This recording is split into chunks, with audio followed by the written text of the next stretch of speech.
Hi friends, நண்பர்கள், அன்பர்கள், உறவுகள், சொந்தங்கள் எல்லாருக்கும் வணக்கம்.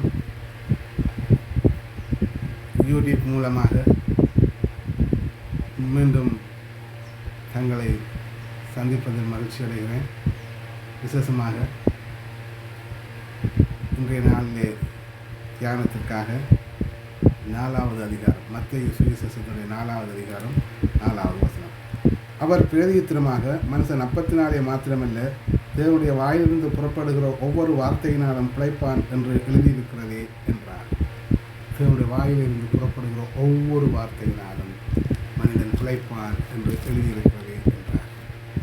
இது கிறிஸ்தவ வட்டாரங்களுக்கு தெரிந்த வசனம்.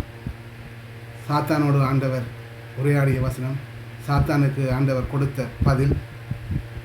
அந்த பதில் எங்களுக்கு சொல்லுகிற விடயம், மனிதன் தேற்றப்பட வேண்டியவனாக இருக்கிறான். என்னுடைய இந்த தற்காலத்துடைய தலைப்பு மனிதன் தேற்றப்பட வேண்டும். யூடியூப்பில் நான் பேசிக்கொண்டிருக்க தலைப்பு மனிதன் தேற்றப்பட வேண்டும். எனவே இதோ இப்பொழுது நாங்கள் கவனிக்கிற இந்த வசனம் எங்களை சுற்றி, உங்கள் ஒவ்வொருவரையும் சுற்றி அநேக கண்கள் நீங்கள் என்ன செய்கிறீர்கள் என்பதை பார்த்து கொண்டே இருக்கிறது. எதிரிகள் கூட கவனிக்கிறார்கள் என்ன செய்கிறார்கள். கிறிஸ்தவர்களுக்கு எதிரிகள் யார்? ஆவிக்குரிய விடயமாக நாங்கள் அவதானிக்க வேண்டும். நாம் தேவனுக்கு பிரியமாக வாழுவது இவ்வுலகத்தின் எதிராளியாகிய, தேவனுடைய எதிராளியாக இருக்கிற சாத்தானுக்கு விருப்பம். எனவே அவன் எங்களை வீழ்த்துவதற்காக வகை தேடி கங்கணம் கட்டிக்கொண்டு திரிகிறான்.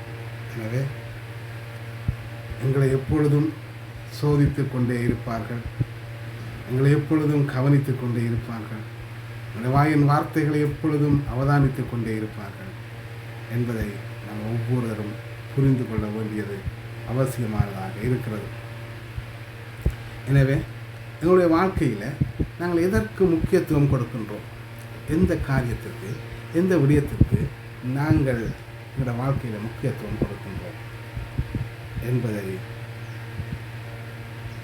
நாங்களும் கவனிக்க வேண்டும், உலகமும் கவனிக்கிறது. எனவே நாம் தேவனுக்கு, அந்த கடவுளுக்கு ஏற்புடைய வாழ்க்கை வாழ எங்களை தயார்படுத்த வேண்டும். நாங்கள் தேற்றப்படுவதற்கு, மனிதன் தேற்றப்படுவதற்கு ஆண்டவருடைய வாயிலிருந்து புறப்படுகிற அந்த வார்த்தையை தவிர வேறு எந்த வார்த்தையும் ஒரு மனிதனை தேற்ற முடியாது. எனவே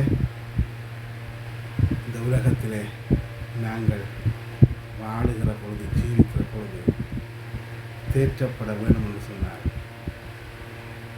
ஆண்டவருடைய வார்த்தையினால தேற்றுவதற்கு கட்டப்படுவோம். ஆண்டவருடைய வார்த்தையை கவனிப்போம். ஆண்டவர் வார்த்தையிலே வளருவதற்கு, வார்த்தையிலே கட்டப்படுவதற்கு முயற்சி எடுப்போம். அதற்காக வேலை செய்வோம். அதற்காக அந்த வார்த்தையை கேட்பதற்காக, வார்த்தையை வாசிப்பதற்காக செயற்படுவோம், புறப்படுவோம். அதனாலே தேற்றப்படுவோம் என கூறிக்கொண்டு விடைபெறுகிறேன். நன்றி.